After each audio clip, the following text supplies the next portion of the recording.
North got the jump on you, Daniel. Obviously, first quarters have been something that you've spoken about a fair bit lately. How do you go about sort of, I guess, evening it up on the scoreboard, even though you guys perhaps had the better of the first quarter tonight? Yeah, well, that's the $1 million question for us at the moment. 2 goals in the first couple of minutes can break the spirit a little bit of some of the players, and whether or not that was the case earlier, I'm not quite sure. But pleasingly, we did rally a little bit in that first term and get it back on terms. As you say, though, we still didn't hit the scoreboard. North defended it pretty well. In fairness, they defended us pretty well inside forward 50 most of the night, so that probably summed up a fair bit of the occasion tonight. So we just have to change things up. We just have to try something different, because at the moment, clearly the first quarters are a huge problem for us when we're behind 2 goals, 3 goals, whatever it might be any given week. It just makes the job that much harder at this level of footy.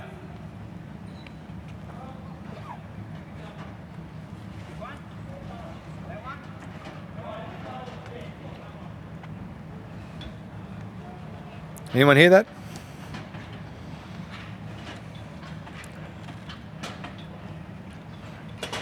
Anyone got me? You're there. Got you now. Righto. I did answer that. It was a good answer. Just check the tape. It was a ripper. Unfortunately, we missed it half. Do you mind saying it again?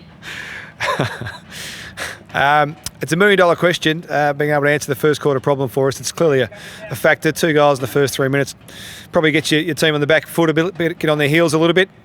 Pleasingly, we were able to rally and get control of the quarter, but weren't able to score. So we're just going to have to find a different setup, different makeup, and maybe some personnel. We'll have a chat about it and see where it all goes. But chasing backside after quarter time every week makes it hard for everyone. And obviously, losing Maddie's a bit of a blow, but you don't want to, put it all on not having one player available. How do you see the midfield battle play out? I know we got monstered in the midfield. We've got a really young developing midfield against one of the best and most experienced in the business, and they had their way with us, particularly after half time.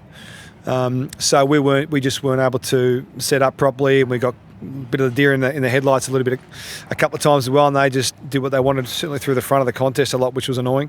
They're good players were the difference tonight. I mean, Carney, Bruton, Garner, Riddell, I mean, they were awesome tonight, and our mids just had no answers for them.